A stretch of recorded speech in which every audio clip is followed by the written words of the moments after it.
To be like Jesus, written by Ellen G. White.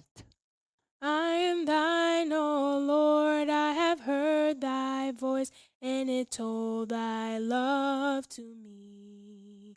But I long to rise in the arms of faith and be closer drawn to thee. Draw me nearer, nearer, blessed Lord, to the cross where thou hast died. Draw me nearer, nearer, blessed Lord, to thy precious bleeding side. Sharing the good news. September 7th. Guard your words and be tactful as you witness. Walk in wisdom toward those who are outside, redeeming the time. Let your speech always be with grace, seasoned with salt, that you may know how you ought to answer each one. Colossians chapter 4, verse 5 and 6. It is true that we are commanded to cry aloud, spare not, lift up thy voice like a trumpet, and shew my people their transgression, and the house of Jacob their sins. Isaiah 58 verse 1. This message must be given, but while it must be given, we should be careful not to trust and crowd and condemn those who have not yet the light that we have.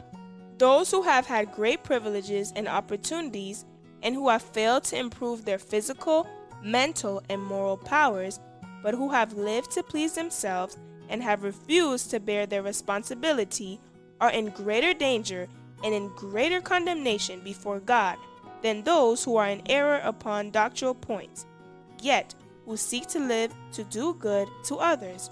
Do not censure others, do not condemn them.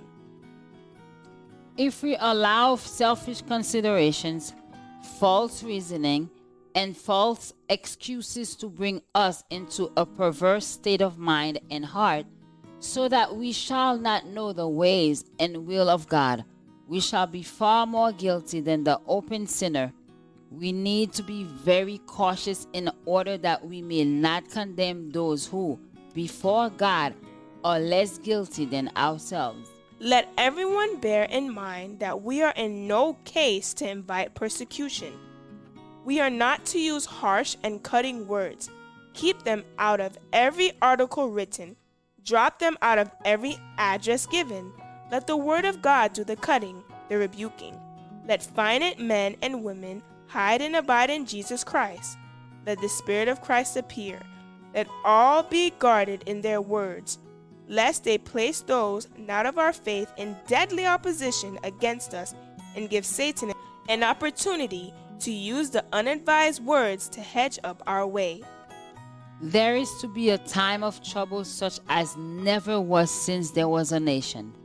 Our work is to study, to weed out of all our discourses everything that savors of retaliation and defiance, and making a drive against churches and individuals, because this is not Christ's way and method. The fact that God's people who know the truth have failed to do their duty according to the light given in the Word of God makes it a necessity for us to be the more guarded, lest we offend unbelievers before they have heard the reasons of our faith in regard to the Sabbath and Sunday. I am thine, O Lord, I have heard thy voice, and it told thy love to me. But I long to rise in the arms of faith and be closer drawn to thee. Draw me nearer, nearer, blessed Lord, to the cross where thou hast died. Draw me nearer, nearer, blessed Lord, to thy precious bleeding side.